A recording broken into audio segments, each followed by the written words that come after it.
அனைவருக்கும் வணக்கம். இன்றைக்கி இந்த வீடியோவில் நம்ம எதை பற்றி பார்க்க போகிறோன்னா, மிளகாய் சாகுபடி இந்த மாதத்தில் நம்ம பண்ணலாமா வேணாமா? ஏன்னா பல விவசாயிகள் இன்ஸ்டாகிராம்லையும் சரி வாட்ஸ்அப்லேயும் கேட்டுக்கிட்டே இருக்காங்க. மார்ச், ஏப்ரல், மே இந்த மாதத்தில் வெயிலோட தாக்கம் ரொம்ப அதிகமாக இருக்குது. இந்த நேரத்தில் மற்ற பகுதிகளில் மிளகாய் ரொம்ப கம்மியாக தான் சாகுபடி பண்ணுவாங்க. அதனால் நம்ம இந்த நேரத்தில் நம்ம சாகுபடி பண்ணால் நமக்கு எப்படி இருக்கும், அதாவது என்னென்ன பாதிப்புகள் வரும், முக்கியமாக ரேட் நமக்கு கிடைக்குமா, இதெல்லாம் பற்றி கேட்டுக்கிட்டு இருக்காங்க. சரி, அதெல்லாம் பற்றி நம்ம சேனலில் ஒரு வீடியோ போடலாம் அப்படின்னு இந்த வீடியோவை நான் மேக் பண்ணி போட்டிருக்கேன். நம்ம சேனலில் விவசாயம் சம்மந்தப்பட்ட வீடியோக்கள் போட்டுட்ருக்கோம். விவசாயம் சம்மந்தப்பட்ட வீடியோக்கள் பார்க்க நம்ம எல்கேஜி விவசாய யூடியூப் சேனலை ஃபாலோ பண்ணாங்க, ஃபாலோ பண்ணிக்கோங்க. இப்போ நம்ம வீடியோக்குள்ளே போயிடலாம். மிளகாய் சாகுபடி இந்த சம்மர் டயத்தில் பண்ணுறதுல முக்கியமான பாதிப்புகள்னு பார்க்கும்போது ஒரு 5 இருக்குங்க. அதில் ரொம்ப முக்கியமானதுன்னு பார்க்கும்போது இலைப்பேன் கண்ட்ரோல் பண்ணுறதாங்க. ஏன்னா இலைப்பேன் இந்த நேரத்தில் கண்ட்ரோலே பண்ண முடியாது. அது மட்டும் இல்லாமல் இந்த வைரஸ் வருது அப்படிம்பாங்க. இலை அப்படியே முடுக்காக இருக்கும், அப்படியே சுருங்கிட்டு இருக்கும். இதோட கண்ட்ரோலும் இந்த நேரத்தில் கண்ட்ரோல் பண்ணுறது ரொம்ப கஷ்டமாக தான் இருக்கும். அதாவது நம்ம எந்த ஒரு வெரைட்டி எடுத்தாது, அதாவது ரொம்ப ஹைப்ரிட் வெரைட்டியாக இருந்தாலும் சரி, அது வெயிலுக்கு நல்லா தாங்கி வளரக்கூடிய ஒரு வெரைட்டியாக இருந்தாலும் சரி, அதுவுமே நம்ம பயிர் பண்ணியிருந்தால் கூட இந்த வெயிலோட தாக்கத்தினால அது அந்த வைரஸுங்கிறது கண்டிப்பாக வருங்க. அது நம்மளால கண்ட்ரோலே பண்ண முடியாது. அப்படி நம்ம கண்ட்ரோல் பண்ணுறதுக்கு தொடர்ந்து நம்ம மருந்து அடிச்சுக்கிட்டு தான் இருக்கணும். அதாவது விலை குறைந்த உள்ள மருந்துகளையும் நம்ம வாங்கி நம்ம ஓப்பனிங் அடிச்சுட்டு அதுக்கப்புறம் விலை அதிகமாக உள்ள மருந்துகள் வாங்கி அடித்தோம்னா அது பாட்டுக்கு ஓரளவுக்கு நல்ல கண்ட்ரோலாக இருக்கும். ஆனால் நம்ம விவசாயிகள் என்ன பண்ணுவாங்கன்னு பார்க்கும்போது ஓப்பனிங்கே விலை அதிகமாக உள்ள மருந்துகளை வாங்கி ஃபஸ்ட்டு பயன்படுத்திடுவாங்க. முதல் மருந்தாவோ இல்லாட்டி 2வது மருந்தாவோ ரொம்ப காஸ்ட்லியான உள்ள மருந்தை அதை வாங்கி பயன்படுத்திடுவாங்க. அதுவும் அந்த பரிந்துரைக்கப்பட்ட அளவில் வாங்கி பயன்படுத்தவே மாட்டாங்க. அதாவது கிரேசியான ஒரு 10 ml போதும், இல்லாட்டி 16 ml போதும்னா அப்படி பயன்படுத்த மாட்டாங்க.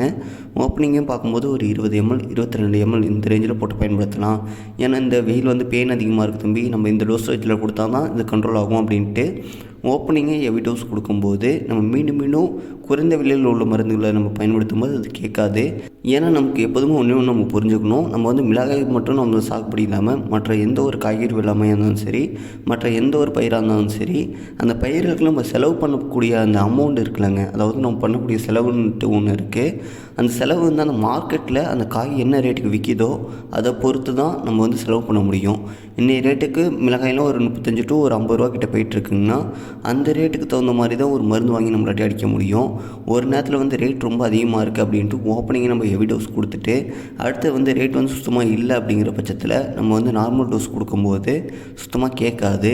இதனால தான் உங்கள்கிட்ட எப்போதும் சொல்கிறது, ஓப்பனிங்லேருந்தே நார்மலான டோஸ்லேருந்தே ஆரம்பிங்க, ரொம்ப ஹெவி டோஸ்க்கு போகாதீங்க அப்படின்னு நம்ம சொல்லிகிட்டு இருக்கோம். மிளகாய் சாகுபடி நம்ம பண்ணுறோன்னா இந்த நேரத்தில் ரேட் விற்குமா அப்படின்னு பல விஷயங்கள் கேட்குறீங்க.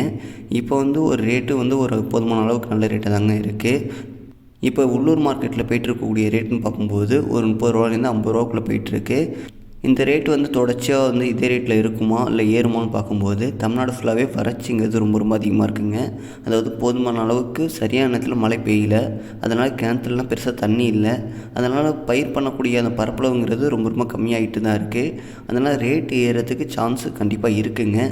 அதே மாதிரி இன்னொரு பாயிண்ட் ஆஃப் வியூ நம்ம பார்க்கும்போது நம்ம போன வருஷம், அதாவது நம்ம இந்தியாவிலே அதிகமாக மிளகாய் உற்பத்தி ஆகிற பகுதின்னு பார்க்கும்போது ஆந்திரா சைடில் குண்டூர் பகுதியும் அதுக்கப்புறம் தெலுங்கானாலையும் இந்த மிளகாய் சாகுபடிங்கிறது ரொம்ப அதிகமாக இருக்கும். அதாவது ஓவரால் இந்தியாவிலேயே போன வருஷம் ஆந்திராவில் உள்ள குண்டூர் பகுதி, தெலுங்கானா இந்த பகுதிகளெலாம் அந்த மிளகாயில் வரக்கூடிய இலைப்பேனை கண்ட்ரோலே பண்ண முடியல. அதாவது நம்ம எந்த மருந்து அடித்தாலுமே கண்ட்ரோலே பண்ண முடியல.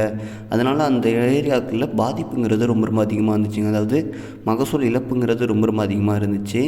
அதே தாங்க நம்ம தமிழ்நாட்டிலையும் அதே மாதிரி தான் அந்த மகசூல் இழப்புங்கிறது ரொம்ப அதிகமாக இருந்துச்சு. இந்த பேனை கண்ட்ரோல் பண்ண முடியாமல் இதோட பாதிப்பு எங்கே இருந்துச்சுன்னு பார்க்கும்போது இந்த நம்மளுடைய விலையில் நின்றுச்சு. இந்த விலைன்னு பார்க்கும்போது போன வருஷம் அப்படியே மந்த நிலை, அதாவது ரொம்ப சாதாரண ஒரு ரேட்டுக்கே மிளகாய் விற்றுக்கிட்டு இருந்துச்சு. அது மட்டும் இல்லாமல் போன வருஷம் இன்னொரு ட்ராபேக் என்னென்னு பார்க்கும்போது நம்ம இந்தியாவிலேருந்து, அதாவது குண்டூர் பகுதியிலேருந்து அதிகமாக எக்ஸ்போர்ட் ஆகும் மிளகாய். அது எங்கெங்கே போகுதுன்னு பார்க்கும்போது ஒன்று மலேசியா இல்லாட்டி துபாய் இது போன்ற அந்த கண்ட்ரிகளுக்கு போகும். அந்த கண்ட்ரிகளுக்கு போகும்போது அவங்க அதிகமாக பர்ச்சேஸ் பண்ணும்போது இங்கே அதிகமாக வாண்டட் இருக்கும். அதாவது இங்கே விளைவிக்கக்கூடிய மிளகாய் வியாபாரிகள் அதிகமாக பர்ச்சேஸ் பண்ணுவாங்க, அதை போய்ட்டு எக்ஸ்போர்ட் பண்ணுவாங்க. ஆனால் போன வருஷம் என்ன ஆச்சுன்னு பார்க்கும்போது அந்த எக்ஸ்போர்ட் பண்ணுற இடத்துல நம்ம மிளகாயில் என்ன ஆச்சுன்னா அந்த கெமிக்கல் ரொம்ப நம்ம அதிகமாக பயன்படுத்தியிருக்கோம். அதாவது அந்த கெமிக்கலோட எஃபெக்ட் ரொம்ப அதிகமாக இருக்குது, இது நாங்கள் எடுத்துக்க மாட்டோம் அப்படின்ட்டு போன 2-3 கப்பல் கூட ரிட்டர்ன் கூட வந்துச்சுங்க. அது கூட நம்ம நியூஸ்லாம் பார்த்துருந்தோம். அதனால் இப்போ அதிகமாக அவங்க பர்ச்சேஸே பண்ணலை. இது நாங்கள் ஹோல்ட் பண்ணி வைக்கிறோம், இது கெமிக்கல் அதிகமாக இருக்குன்ட்டு. அதனால் என்னாச்சுன்னு பார்க்கும்போது போன வருஷம் அங்கே வந்து விளைவிச்ச மிளகாயிலேயே ஒரு 25லேருந்து ஒரு 40% மிளகாய் வந்து குடோனில் அப்படியே ஸ்டாக் இருக்குது. ஒவ்வொரு வியாபாரிகள் வந்து சொல்லிகிட்டு இருக்காங்க அந்த பகுதியில் வந்து ஸ்டாக் இருக்குது. இதனால் கூட ரேட் வந்து ஏறுறதுக்கு வந்து பெரும்பான்மையாக சான்ஸ் இல்லை, ஓரளவுக்கு வேணால் மீடியமாக ஏறும். ஏன்னா இப்போ அடுத்த ஒரு 2-3 மாதத்துக்கு வந்து அங்கே உள்ள மிளகாய் தான் ஃபஸ்ட்டு அவங்க வந்து இது பண்ணுவாங்க, கிளியர் பண்ண பார்ப்பாங்க அந்த ஓல்டு ஸ்டாக்கை.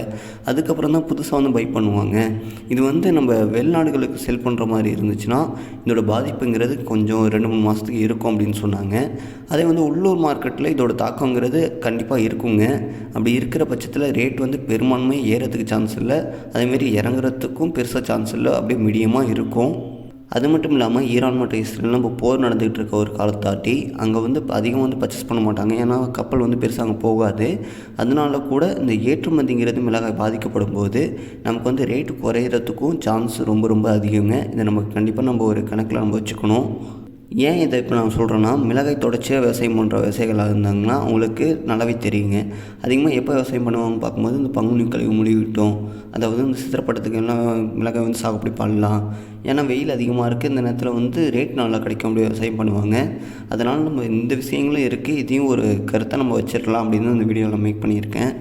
அது மட்டும் இல்லாமல் மிளகாய் விவசாயம் பண்ணுறோன்னா இதையும் தாண்டி பல பாதிப்புகள் வந்து இந்த சம்மர் டயத்தில் வருங்க.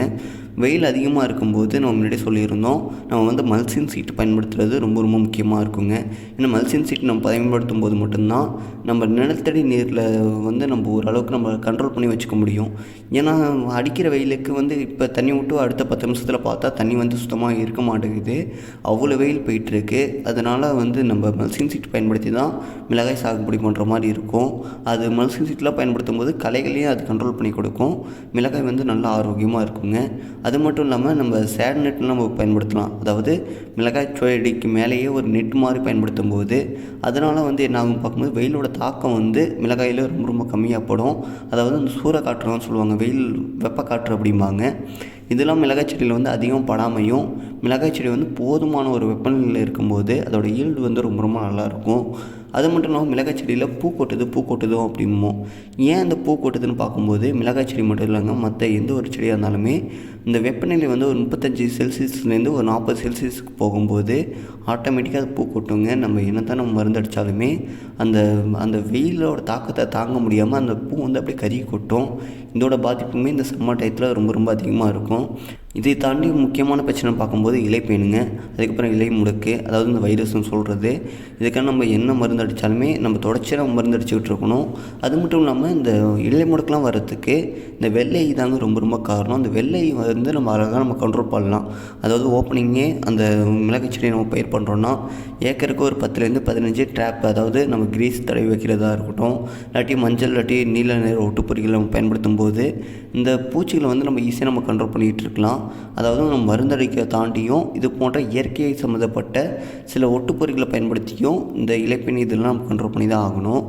இந்த வெயிலோட பாதிப்பு வந்து ரொம்ப ரொம்ப அதிகமாக இருக்கும்போது மண்ணிலேருந்து பயிரடி கால்சியத்தை எடுக்க முடியாது. அந்த நேரத்தில் கால்சியத்தோட பாதிப்பும் வரதுக்கு சான்ஸ் ரொம்ப ரொம்ப அதிகமாக இருக்குங்க.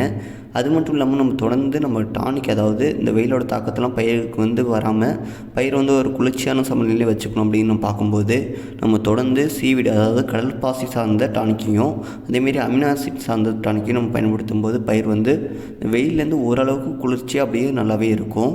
நான் இப்போ சொன்ன பிரச்சனைலாம் பொதுவான ஒரு பிரச்சனைங்க, அதாவது சம்மர் டயத்தில் நம்ம மிளகாய் சாகுபடி பண்ணுறோன்னா வரக்கூடிய ஒரு பொதுவான பிரச்சனை. இது மட்டும் இல்லாமல் இன்னும் பல பிரச்சனைகள் இருக்குது. ஏன்னா மழை இந்த வருஷம் சரியாக கிடைக்காதனால தோப்பில் வந்து தண்ணி இல்லை, அதாவது தோட்டத்தில் தண்ணி இல்லாமல் அப்படி இருக்க விவசாயிகள் வந்து ஓப்பனிங் வந்து ஓரளவு தண்ணி இருக்குது அப்படின்ட்டு நம்ம விவசாயம் பண்ணும்போது அதை வந்து பயிர் வந்து பூ எடுக்கிற ஸ்டேஜெலாம் தண்ணி இல்லாமல் தண்ணி வாங்கி கூட ஊற்றிக்கிட்டு இருக்காங்க. அதாவது போன வருஷம்லாம் ஒரு ஏரியாவில் பார்த்தேன் அப்படி தான் பண்ணிகிட்டு இருந்தாங்க. அதேமாரி இந்த வருஷமும் இந்த இப்போ வந்து தாராபுரம் ஏரியாக்களில் நெல்மணி வந்து நல்லா பூ வந்துருச்சுங்க. அந்த பூ வந்த ஸ்டேஜில் தண்ணி பற்றாக்குறை ஏற்பட்டு அவங்க என்ன பண்ணியிருக்காங்கன்னா, நம்ம வந்து குடிக்கிறதுக்கு இந்த ராலியில் தண்ணி வாங்குவோங்க, அது வந்து அதை வாங்கி கொண்டு வந்து நெல் பயிருக்கு ஊற்றுறாங்க. ஏன்னா இத்தனை மாதம் நம்ம வந்து கஷ்டப்பட்டு வளர்த்துட்டோம், இப்போ வந்து இந்த அப்படியே விட்டுற முடியாது தண்ணி இல்லாதனால, அதெல்லாம் நம்ம வந்து தண்ணி வாங்கி ஊற்றிக்கிட்டு இருக்கோம் தம்பி அப்படின்னு ஒரு 2 விவசாயிகள் சொன்னாங்க. இதெல்லாம் ரொம்ப ரொம்ப கஷ்டமான ஒரு விஷயங்க. ஏன்னா இந்த காலநிலைங்கிறது ரொம்ப ரொம்ப மாறிக்கிட்டே இருக்குது. இந்த பருவத்தையும் நம்மளாட்டி நம்ப முடியல. எந்த பருவத்தில் மழை வருதுன்னு சொல்ல முடியல. இன்னும் மழை வர வேண்டிய பருவத்தில் மழை வரமாட்டேங்குது. இப்போ மழையே வரக்கூடாது அப்படின்னு நினச்சிட்டு இருக்க பருவத்தில் மழை வருது. இப்படி இந்த சூழ்நிலை, இந்த இயற்கை இப்போ நம்மளாட்டி புரிஞ்சிக்க முடியல. இது ஒரு மாற்றத்தாட்டி இது மாறிக்கிட்டே இருக்குது.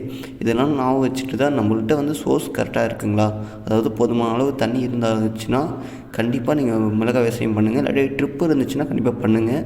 உங்களுக்கு பாதிப்பு எந்த அளவுத்துலேயும் வராது. இந்த வீடியோவில் இதெல்லாம் பற்றி நான் உங்கள்கிட்ட பேசலாம்னு நினச்சேன், நான் பேசியிருக்கேன். இந்த வீடியோவில் உங்களுக்கு வேறு ஏதாவது சந்தேகங்கள் இருந்தாலும் கமெண்ட்ஸில் கமெண்ட் பண்ணுங்கள். இந்த வீடியோ பிடிச்சிருந்துச்சுன்னா லைக் பண்ணுங்கள், ஷேர் பண்ணுங்கள், கமெண்ட்ஸில் கமெண்ட் பண்ணுங்கள். இந்த வீடியோ வேறு யாருக்காவது யூஸ்ஃபுல்லாக இருக்குன்னா அவங்களுக்கு இந்த வீடியோ ஷேர் பண்ணி விட்ருங்க. இது போன்ற யூஸ்ஃபுல்லான வீடியோ பார்க்க நம்ம எல்கேஜி விவசாய யூடியூப் சேனலில் ஃபாலோ பண்ணாதவங்க ஃபாலோ பண்ணிக்கோங்க. நன்றி, வணக்கம்.